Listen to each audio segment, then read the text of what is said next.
प्रथमतः हम यह विचार करेंगे कि अंबेडकर जी की शिक्षा दीक्षा और उनके कदम आर्य समाज की ओर कैसे बढ़ रहे थे। आपको परिजान है कि बड़ौदा के राजा आर्य नरेश गायकवाड़ जी ऋषि दयानंद के शिष्य थे। यह महाराष्ट्र और गुजरात के आसपास का यह सारा प्रकल्प है, इसे अच्छे से आप समझिएगा। आप महाराष्ट्र और गुजरात के आर्य समाज को ऐसा मत विचार कीजिए जैसा हरियाणा और पंजाब का आर्य समाज है। हरियाणा और पंजाब का सामाजिक परिदृश्य अलग है और महाराष्ट्र और गुजरात का अलग है।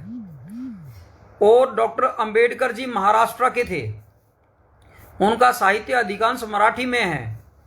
अपने लोगों के बीच में उन्होंने मराठी में कार्य किया है। जैसे गांधी जी दो प्रकार के समाचार पत्र चलाते थे, एक गुजराती के अंदर चलाते थे और एक अंग्रेजी के अंदर, इसी प्रकार अंबेडकर जी एक मराठी में चलाते थे और एक अंग्रेजी में चलाते थे।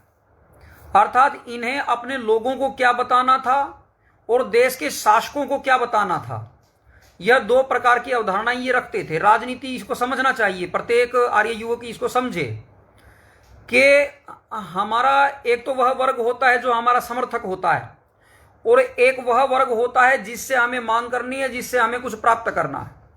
दोनों को दो प्रकार का जो है समाचार पत्र ये चलाते थे। जैसे गांधी जी के बारे अंबेडकर जी कहते हैं कि गांधी जी अपने गुजराती समाचार पत्रों में वे पूरा जो रूढ़िवाद हिंदुइज्म है वे उसको प्रचारित और प्रसारित करते थे। और जब अंग्रेजी के समाचार पत्र में वे खुले तौर के ऊपर एक ओपन माइंडेड भारतीय दिखाई पड़ते थे जिससे उनको इंटरनेशनल समर्थन प्राप्त हो सके। ठीक इसी प्रकार से अंबेडकर जी अपने लोगों के बीच में किस प्रकार चलते थे और समाज को क्या दिखाते थे, उनकी भी दो प्रकार की अवधारणाएं रही हैं। लेकिन इन अवधारणाओं पर हम चर्चा करेंगे, उससे पहले यह देखें कि गायकवाड़ जी उस समय के अंदर मास्टर आत्माराम अमृतसरी के माध्यम से दलितों उद्धार का कार्यक्रम चला रहे थे। जिन कक्षाओं की यह बात की जाती है कि दलितों को पढ़ने नहीं दिया जाता था, उस काल में वहां पर ब्राह्मणवाद का मतलब आप ब्राह्मण आर्य समाज वाला मत समझिए। ब्राह्मणवाद का अर्थ है ऋषि दयानंद ने जिन पोंगा पंडितों को, जिन पोप जी को जो कब्जा करके बैठे थे वेद के ऊपर और वेद पढ़ने का अधिकार समाज को नहीं दे रहे थे, वे दलितों को नहीं दे रहे थे, जिन्हें शूद्र कहा जाता है उनको वेद पढ़ने का अधिकार नहीं दे रहे थे, स्त्रियों को पढ़ने का अधिकार नहीं दे रहे थे। यहां तक कि आपको जैसा पता है कि शिवाजी महाराज जी का यज्ञोपवीत संस्कार भी करवाने से उन्होंने इंकार कर दिया था। यह परिदृश्य आप समझिए इसे। जब आप इस परिदृश्य को समझेंगे तो आप पाएंगे कि गुजरात के अंदर गायकवाड़ जी महाराज जी ने एक अभियान चलाया। ऋषि दयानंद के प्रचार प्रसार के बाद उन्होंने दलितों को यज्ञोपवीत आदि दान करवाने का प्रकल्प, उनके लिए छात्रावास खोलने का प्रकल्प, क्योंकि अन्यथा उनको तो ठहरने का, रहने का, पढ़ने का अन्य व्यवस्थाएं नहीं थी। लेकिन समाज को ध्यान में रखते हुए कि एकदम कोई आंदोलन खड़ा ना हो जाए तो राजनीति धीरे धीरे उसे करती है कि कभी पंचवर्षीय योजना लेके आती है, कभी कुछ लेके आती है, एकदम इंप्लीमेंटेशन नहीं होता है कानून का।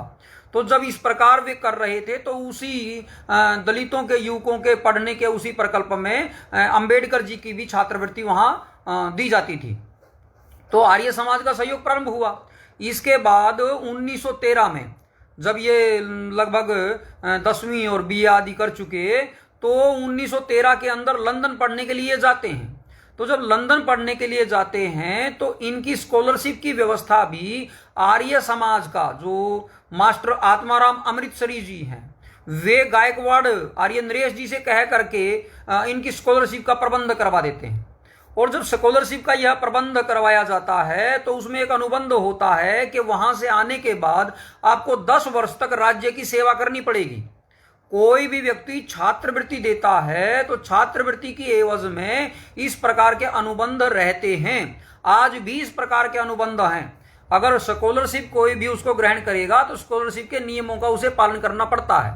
तो वहां पर उस समय पर लंदन में पढ़ने को भेजना, उस समय पर लेफ्टिनेंट की उपाधि भी जो आर्य नरेश गायकवाड़ ने अंबेडकर जी को प्रदान की थी और उसके बाद इनको पढ़ने के लिए भेजा।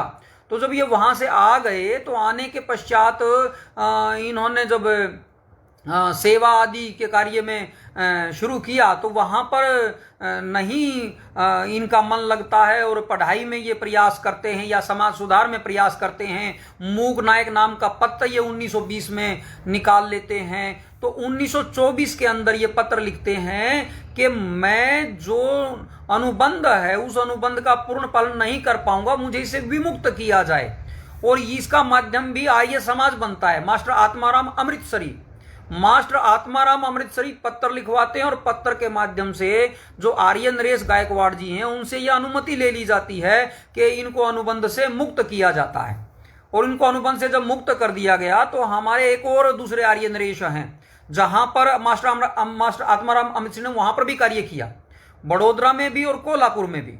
तो कोल्हापुर के जो आर्य नरेश हैं जिसको वर्तमान का जो आंदोलन चलता है अंबेडकर जी के नाम के ऊपर, कोई भीम आर्मी चला रहा है या कोई अन्य प्रकार का बहुजन समाज पार्टी कोई संगठन चलता है या कोई Republic party of India RPI Maharashtra में चलता है, ये सारे लोग मानते हैं कि शाहू जी महाराज कोल्हापुर।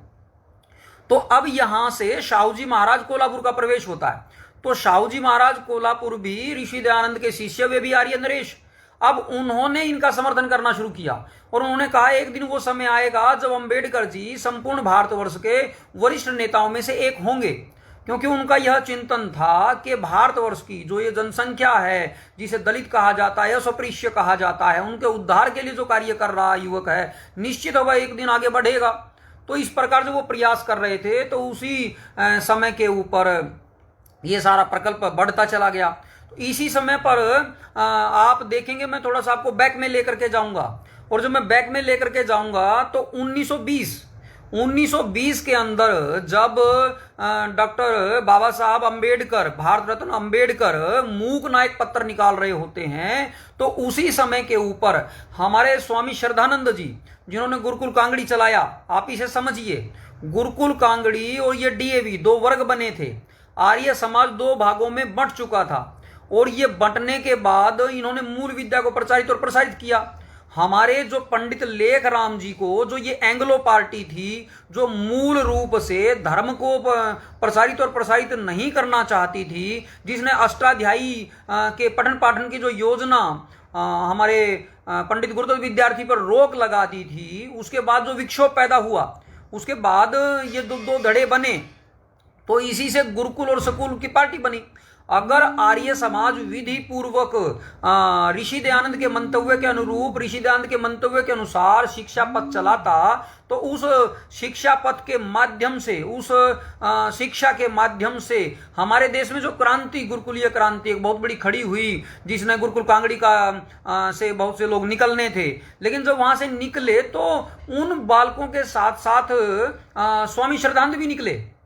स्वामी श्रद्धानंद निकलने का अर्थ आप इसे समझिए, स्वामी श्रद्धानंद जी गुरुकुल चलाते चलाते राजनीति का जो प्रकल्प जो चल रहा था अफ्रीका के अंदर, वे गांधी जी से प्रभावित हुए और गांधी जी को वो बेहतर रूप से कि ये समाज सुधार के तौर पर आगे बढ़ा ले जाएगा, उससे प्रभावित होकर के वो चले। तो धीरे धीरे वो एक राजनीतिकरण गुरुकुल का हुआ और गुरुकुल के उस राजनीतिकरण की वजह से अंततोगत स्वामी श्रद्धानंद जी ने गांधी के साथ अपना बढ़े और गांधी के साथ बढ़े तो एक वर्ष के भीतर भीतर सारा आर्य समाज गांधी के अंदर साथ जुड़ गया। लेकिन जब सारा आर्य समाज स्वामी श्रद्धानंद को देखा देखी, और लाला लाजपत राय तो पहले ही कांग्रेस में थे, जब ये सारा कुछ जुड़ चुका, भगत सिंह, राम प्रसाद बिस्मिल, चंद्रशेखर आजाद, अनेक इस प्रकार के युवा जिनकी आयु अधिक नहीं थी, जिनकी आयु 13 वर्ष, 14 वर्ष, 15 वर्ष, क्योंकि जब भी कोई आंदोलन चलता है तो वह जुड़ाव होता है और उस जुड़ाव के माध्यम से यह हुआ कि इन युवकों ने भी पूरी भागीदारी की।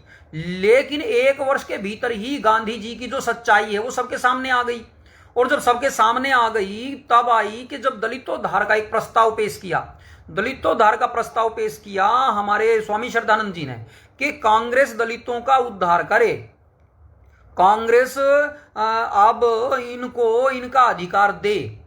तो उस समय पर कांग्रेस के अंदर एक तो खलबली मच गई, क्योंकि कांग्रेस का जो बैक है वह भी तो कहीं ना कहीं हिंदू समाज का मतलब है जो पाषाण पूजन आदि करते हैं, जो एक प्रकार से ऋषि दयानंद ने जिनके लिए स्पष्ट तौर पर कहा कि भाई आप वेद में दिखाओ प्रतिमा पूजन कहाँ है, वेद में दिखाओ ये पाखंड कहाँ है, वेद में दिखाओ ये अवतारवाद कहाँ है, वेद में अर्थात जो मान्यताएं कि जिसको हम जातिवाद कहते हैं कि वेद में दिखाओ जातिवाद कहाँ है, वेद के अंदर तो वर्ण व्यवस्था है।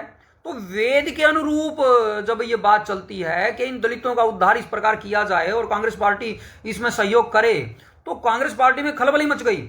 और जब खलबली मची तो अंततोगत्वा एक विंग बनाया गया कांग्रेस का, लेकिन उसके लिए कोई बजट ही नियत नहीं किया गया। आप इसे देखिए, बजट नियत नहीं किया गया। अब यहां पर असलियत जब सामने आती है तो स्वामी श्रद्धानंद जी अपने आप को कांग्रेस से अलग कर लेते हैं। उस समय के ऊपर अंबेडकर जी ने लिखा कि यदि कांग्रेस स्वामी श्रद्धानंद के अनुसार, कांग्रेस का मतलब समझिए जिसका बैक कौन है, वो हिंदूवादी समाज जो रूढ़िवादी हो चुका है, जिसके लिए गुजराती में अलग से पत्र निकालते हैं गांधी जी, तो उसके लिए ये सारा प्रयास हो रहा है। अब इस प्रयास में हुआ क्या, स्वामी श्रद्धानंद जी अलग हो गए जब एक नेशनलाइज पार्टी जिसको लाला लाजपत राय पोषित करते आ रहे थे 1885 के आसपास से 1886 के आसपास से, लाला लाजपत राय जिसे गरम दल और नरम दल रखा गया, जिस के कारण कांग्रेस में यह भाव पैदा हुआ, इसी भाव के अनुरूप जब लाला लाजपत राय को मांडले जेल भेजा गया तब भी रूढ़िवादी लोग प्रसन्न हुए। ये गरम दल नरम दल कुछ और नहीं है, ये गरम दल और नरम दल कहीं ना कहीं रूढ़िवाद का और आर्यत्व का प्रतीक है। आर्य लोग आगे बढ़ने के लिए, तेज गति से चलने के लिए माने जाते हैं और वे तेज गति से कार्य करते भी हैं। लाला लाजपत राय जी ने ये किया भी, उन्होंने नरम दल के बहुत से लोगों को गरम दल में लेकर के भी आए, जैसे बाल गंगाधर तिलक आदि। अब बाल गंगाधर तिलक भी महाराष्ट्र से हैं, आप इसे देखिए, महाराष्ट्र के बाल गंगाधर तिलक जी क्या बात कहते हैं, वे ये कहते हैं कि आर्य लोग बाहर से आए, लेकिन अंबेडकर जी क्या कह रहे हैं कि आर्य लोग बाहर से नहीं आए, महाराष्ट्र में ही दो धड़े हैं, आप इसे समझिए। अब आर्य समाज को कौन सा धड़ा ठीक बैठता है, बाल गंगाधर तिलक जी से जुड़ा हुआ जो धड़ा है वह ये कह रहा आर्य लोग जो हैं बाहर से आए हैं, और उस समय पर डॉक्टर अंबेडकर जी कह रहे हैं कि आर्य लोग बाहर से नहीं आए हैं, वे यहाँ के मूल निवासी हैं। वे शूद्रों को भी कहते हैं कि शूद्र भी आर्यों में से एक हैं, वे शूद्रों को आर्यों से अलग नहीं करते हैं, वे शूद्रों को आर्यों के साथ जोड़ करके चलते हैं, उनके साथ मिल करके बढ़ाते हैं, एक प्रकार का प्रकल्प वे लेकर के चलते हैं। और जो वे लेकर के चलते हैं, उन्होंने बहुत सी जो परिपाटी है जो वहाँ के समाज में जो अस्पृश्य समाज था, जैसे वहाँ पर जोहार बोलते थे, नमस्ते आदि का प्रचलन नहीं था, कुछ लोग वहाँ नमस्कार किया करते थे, लेकिन नमस्कार के ऊपर बैन लगाया गया, नमस्ते को प्रचलित करवाया गया। और अंबेडकर जी तो अपने पत्र आदि लेखन में नमस्ते करते थे, वे नमस्ते करते थे। इससे पता चलता है कि उनके कदम आर्य समाज की ओर बढ़ रहे थे। जब स्वामी श्रद्धानंद की हत्या हुई तब भी उन्होंने इसको बहुत बड़े तौर के ऊपर लिखा कि जो दलितों का मसीहा है, जो चैंपियन है, जो दलितोद्धार का, आज उसकी हत्या कर दी गई है। और वहां देखिए गांधी कह रहा है कि ये जो हत्यारा ये मेरा भाई है। अब यहां पे फिर निर्णय कीजिए कि आर्य समाज के निकट में कौन, डॉक्टर अंबेडकर निकट में था कि गांधी निकट में था। लेकिन फिर भी ये देखने में आता है कि कांग्रेस के अंदर जो है आर्यों का भाव बढ़ता चला गया। और हम देखते हैं कि रामप्रसाद बिस्मिल का भी लेखन आता है कि कांग्रेस के साथ मिलकर के कार्य किया जाए। वास्तव में करना भी चाहिए, जब एक पार्टी बड़ी होती है। बाद में देखने में आता है कि अंबेडकर भी कांग्रेस के साथ मिलकर के कार्य करते हैं जब संविधान लिखा जाता है। अन्यथा संविधान लिखने के लिए कांग्रेस ने ही तो अंबेडकर का चयन किया, और जब अंबेडकर जी का चयन किया गया तो इस प्रकार का तो वो होता। लेकिन उस काल में ये विचार किया जा रहा है। आप समझिए, ये जब गांव गांव में ये प्रयास हो रहा है, दलितों के उद्धार का प्रकल्प हो रहा है, और ये दलितों का उद्धार कौन कर रहे हैं, वे आर्य नरेश कर रहे हैं जो ऋषि दयानंद के मंतव्य से प्रभावित हैं। अब उनके अनुरूप कार्य हो रहा है, एक प्रकार से आर्य समाज की ओर कदम बढ़ता जा रहा है। जहां तक आप देखने में आता है वर्ण व्यवस्था के ऊपर भी अंबेडकर जी साफ और स्पष्ट कहते हैं कि ये जो वर्ण व्यवस्था ऋषि दयानंद जी की जो लिखी हुई है वह बुद्धिगम्य है और वह घृणास्पद नहीं है। लेकिन वे आगे एक पंक्ति और लिख देते हैं कि मैं इसे स्वीकार नहीं कर सकता। वो स्वीकार नहीं कर सकता का जो शब्द होता है वह तात्कालिक परिस्थितियों के आधार पर होता है, और तात्कालिक परिस्थितियां हमें देखनी पड़ेंगी कि वो जो अंतिम शब्द आता है कि एकदम ये क्या हो रहा है। आप देखते हैं कि वे पूरा का पूरा पाखंड का खंडन करते हैं और पाखंड का खंडन करते चले जाते हैं। आज के समय पर भी जितनी दृढ़ता पूर्वक अंबेडकर जी ने पाखंड का खंडन किया, आर्य समाज आज भी नहीं कर पा रहा है, अपितु वह मुसलमान के ऊपर गोली दागता है। आपने देखा होगा कि बहुत से आर्य नाम के युवक जो है वीडियो बनाते हैं, कोई अपने आप को ब्रांड एम्बेसडर बना देता है आर्य समाज का, कोई गुरुकुल का ब्रांड एम्बेसडर बना लेता है। तो ऐसे ऐसे लोग क्या करते हैं, मूल रूप से आर्य समाज के नहीं होते। ये लोग आर्य समाज से पोषण प्राप्त करके और मुसलमान पर अटैक करना, एक विभेद पैदा करना, ये विभेद पैदा करना आर्य समाज का काम नहीं है। जनता के अंदर एकता पैदा करना, सामंजस्य पैदा करना, भ्रातृत्व पैदा करना, सामाजिक सौहार्द पैदा करना, ये आर्य समाज का कर्तव्य कर्म है। और यही कार्य पहले से करते चले आया है आर्य समाज, और इसी के लिए जाना जाता रहा। और इसी सौहार्द के कारण डॉक्टर भीमराव अंबेडकर जी बहुत निकट आए आर्य समाज के, और बहुत निकट आकर के उन्होंने देखा। लेकिन जिसको उन्होंने आदर्श माना उनकी हत्या कर दी गई। स्वामी श्रद्धानंद की हत्या हुई, स्वामी श्रद्धानंद की हत्या हुई, उनको बहुत बड़ा झटका लगा। उन्होंने कहा कि एक बहुत बड़ा वैक्यूम क्रिएट हो गया है। अब कांग्रेस को चाहिए कि स्वामी श्रद्धानंद जिस पद को लेकर के चले थे उसको पूरा हिंदू समाज लेकर के चले। लेकिन आप देखोगे कि मदन मोहन मालवीय या अन्य जो हिंदूवादी जिन्होंने बनारस हिंदू यूनिवर्सिटी वगैरह बनाया या अन्य प्रकल्प चलाए, किसी ने भी इसको सिरे से नहीं लिया।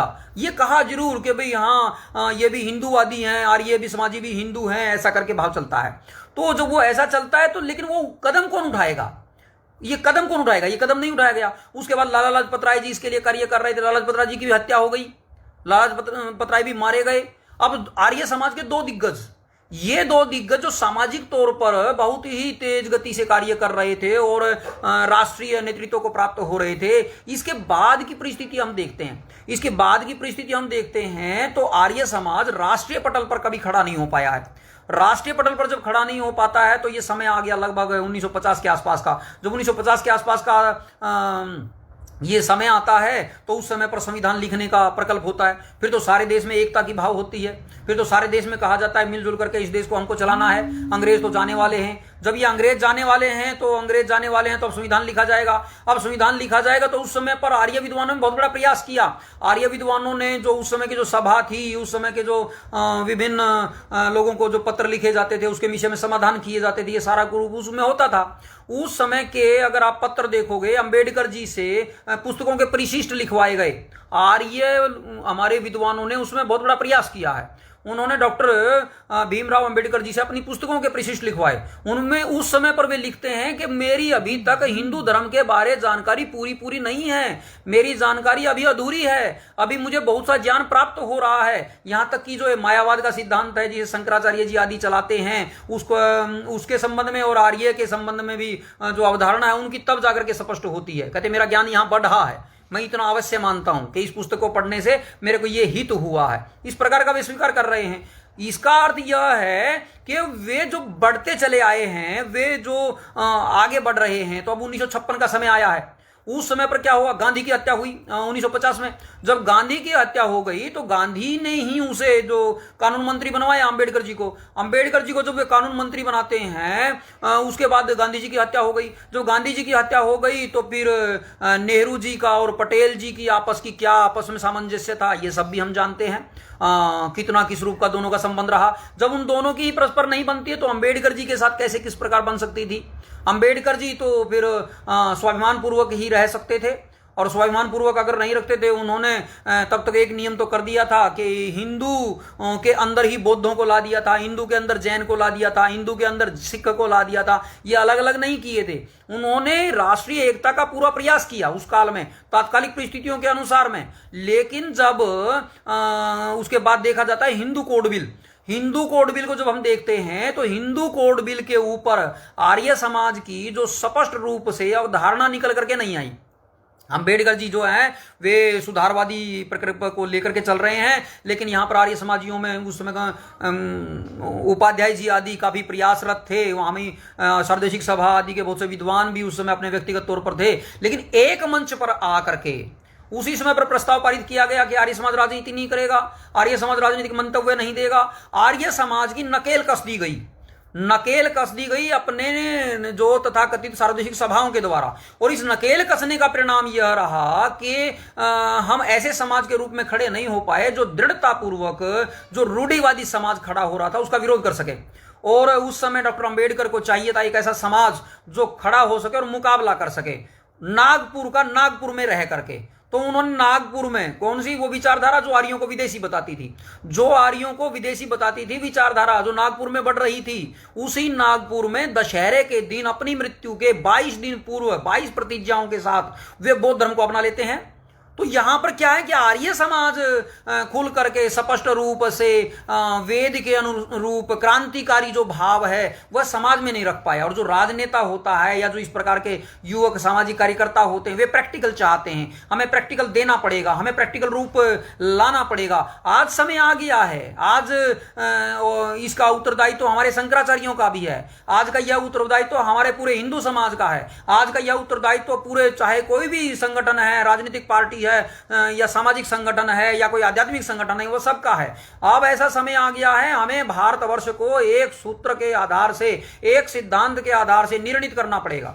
जैसे संविधान निर्माण के समय के ऊपर विभिन्न पत्राचार हुए, खुल करके बातें हुई, इसी प्रकार से आज के समय पर आवश्यकता है हम अपनी अपनी सहभागिता निभाएं, हम दृढ़तापूर्वक चिंतन और मंथन करें। और इस समय पर हमारे युवक दृढ़तापूर्वक चिंतन मंथन के लिए तैयार हैं। ग्राम ग्राम नगर नगर में युवक स्वाध्याय कर रहे हैं। अब आर्य समाज का वह वर्ग खड़ा हो गया है जिसने आर्य समाज को तथाकथित मोक्षवादी, तथाकथित केवल हवन तक सीमित करने वाला बना करके खड़ा कर देने वाले लोगों से बाहर निकाल दिया है। अब हम ग्राउंड पे आ गए, अब हम समाज में आ गए हैं, अब समाज में हमारी अवधारणा स्पष्ट होनी जा रही है, हमें समाज में एक बात रखनी है। तो आज डॉक्टर भीमराव अंबेडकर जी का जन्मदिन भी है, 1891 में उनका जो है जन्म हुआ और आज 2021, तो इस में बहुत कुछ परिदृश्य बदल चुका है। अब हमें विभिन्न प्रकल्पों को बढ़ाना है और हम बढ़ाएंगे, और न केवल इसके संबंध में अपितु विभिन्न समाज के संबंध में।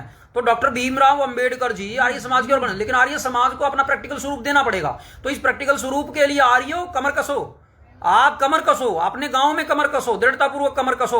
और आप जब कमर कस के दृढ़तापूर्वक आप सामंजस्य बनाएंगे, सामाजिक सौहार्द बढ़ाएंगे, तो आप निश्चित जानिएगा इस सामाजिक सौहार्द में हर व्यक्ति आपके साथ खड़ा होगा, हर अंबेडकर आपके साथ खड़ा होगा। जैसे अंबेडकर जी स्वामी श्रद्धानंद के साथ खड़े थे, जैसे अंबेडकर जी हमारे लाला लाजपत राय के साथ खड़े थे, जैसे अंबेडकर जी हमारे शाहू जी महाराज के साथ खड़े थे, वो आर्य नरेश के साथ खड़े थे, मास्टर अमृतसरी के साथ खड़े थे।